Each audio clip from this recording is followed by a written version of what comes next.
আসসালামু আলাইকুম। টিউশন বিড়ি শিক্ষক শিক্ষার্থী এবং অভিভাবক সিরিজের আজকে ২৪তম পর্বে কথা বলবো একজন টিচারের অতিরিক্ত আত্মপ্রশংসা যা সতর্কতার কারণ।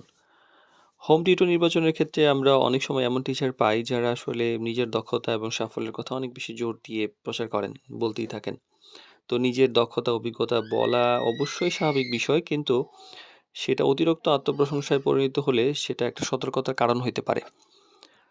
তো একজন প্রকৃত শিক্ষক আসলে আ নিজেকে নিজের কাজের মধ্যে প্রমাণ করতে চান। আমাদের অনেকগুলো এক্সাম্পল আছে। মানে আমরা আমরা তো আমাদের জায়গা থেকে এগুলা মোটামুটি বুঝি আলহামদুলিল্লাহ, যে আমরা মানে কাকে দিতে হবে, দিতে হবে না সর্ট আউট করি। বাট এখন অনেকেই আপনারা যখন টিচার নির্বাচন করেন, আপনারা যেন বুঝতে পারেন ব্যাপারটা কেমন। তো আ আমরা কিছু এক্সাম্পল দিব। তো বাস্তব দক্ষতা এবং কথার মধ্যে কিছু পার্থক্য থাকতে পারে। কিছু টিউটর আছেন যারা নিজের সম্পর্কে এমনভাবে বলেন উনি সবকিছুতেই দক্ষ এবং A+ এর গ্যারান্টি দেন, বা ভালো রেজাল্টের গ্যারান্টি দেন।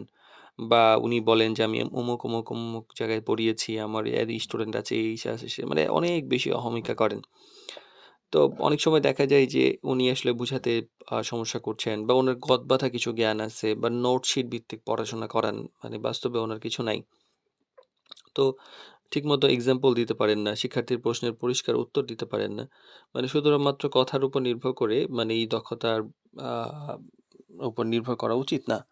তো একটি এক্সাম্পল দেই, আমাদের এখানে একজন টিচার ছিল। উনি অনেক কোয়ালিফাইড, মানে বায়োলজি পড়ান। উনি বাংলাদেশে পড়েছেন, ইন্ডিয়ায় পড়েছেন, বা অন্যান্য জায়গায় পিএইচডি নাকি করেছেন। বাংলাদেশের বড় ইংলিশ মিডিয়াম স্কুলে বেশ কয়েক জায়গায় জব সুইচ করেছেন। তো এমন একজন টিচার আমাদের এখানে এপ্লাই করলেন। আ তো ভালো কথা। তো উনার জন্য মানে উনি আমাদের আবার এপ্লাই করেছেন ৳১২,০০০ স্যালারি টিউশনে। তো এত একটা কোয়ালিফাইড টিউটর তো এত টাকা কমে, মানে কম। যাই হোক, উনি গেল।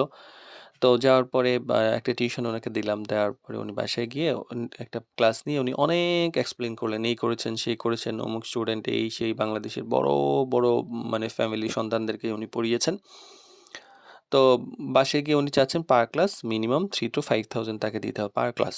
তো চিন্তা করেন, মাসে যদি ১২ টা ক্লাস হয় ৩,০০০ করে দিলে হচ্ছে 36,000, যেখানে ১২,০০০ মানে ৩ গুণ বেশি চাচ্ছেন। উনি আরো বেশি ডিমান্ড করেন এবং উনি এক্সাম্পল দিচ্ছেন যে মানে কিছু খুব হাই ফ্যামিলির সন্তানদেরকে পড়িয়েছেন, যেখানে ওনাকে অনেক টাকা দিয়েছে।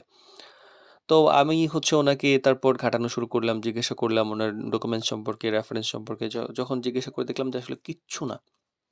ইভেন উনি পড়াশোনা করেছে মানে খুবই একটা লো ক্লাস ইউনিভার্সিটিতে, এবং ওনার অভিজ্ঞতা অনেক কম। ওনার কিছু নোটশিট এবং কিছু টিচারের সান্নিধ্যে হয়েছেন, কিছু কোচিংয়ে পড়িয়েছেন।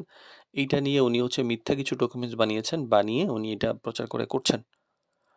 তো যখন ওনাকে নিয়ে হচ্ছে আমরা এটা নিয়ে আ মানে বললাম যে, "ঠিক আছে, আমরা ভেরিফিকেশন করব। আপনার বিরুদ্ধে লিগ্যাল এগেইনস্ট নেব।" উনি তখন মাপ-টাপ চাইলেন, এই করলেন, সেই করলেন, আর করবেন না। এরপর থেকে উনি আর যোগাযোগ করেন না।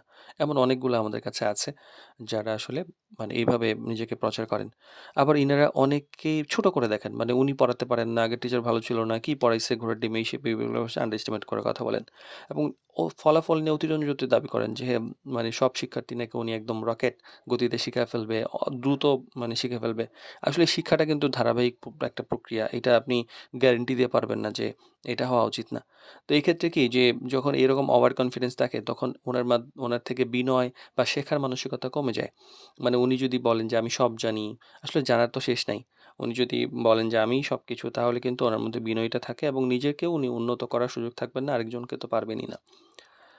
তো কিভাবে সঠিক সিদ্ধান্ত নিবেন? তো অবশ্যই ডেমো ক্লাস নেন, পড়ানোর ধরন বুঝেন, বিষয় বোঝানোর দক্ষতা বুঝেন, যোগাযোগ করেন এবং একটু ধৈর্য ধরে অপেক্ষা করেন এবং পূর্ববর্তী অভিজ্ঞতা নিয়ে একটু চিন্তাভাবনা করেন যে ইনি আসলেই পড়াচ্ছে কিনা ঠিকমতো। বা হচ্ছে যারা এটা নিয়ে বুঝেন এক্সপার্ট, তাদের নেন, ভালো মিডিয়া থেকে টিউটর নিলেও আপনি হয়তো এই ব্যাপারে সহযোগিতা পেতে পারেন। তো এইজন্য হচ্ছে আ এই ব্যাপারগুলো একটু চিন্তাভাবনা করে করতে হবে। একজন টিচারের আত্মবিশ্বাসটা ভালো, একটা খুব ভালো গুণ। কিন্তু অতিরিক্ত আত্মবিশ্বাস যদি থাকে বা আত্মপ্রশংসার মতো যদি ব্যাপার থাকে, সেটাকে অবশ্যই সতর্কতা হিসেবে দেখতে হবে। তো আ একজন প্রকৃত শিক্ষক সাধারণত নিজের কাজ, আচরণ এবং শিক্ষার্থীর অগ্রগতির মাধ্যমে নিজের যোগ্যতা প্রমাণ করেন, কথার মাধ্যমে নয়।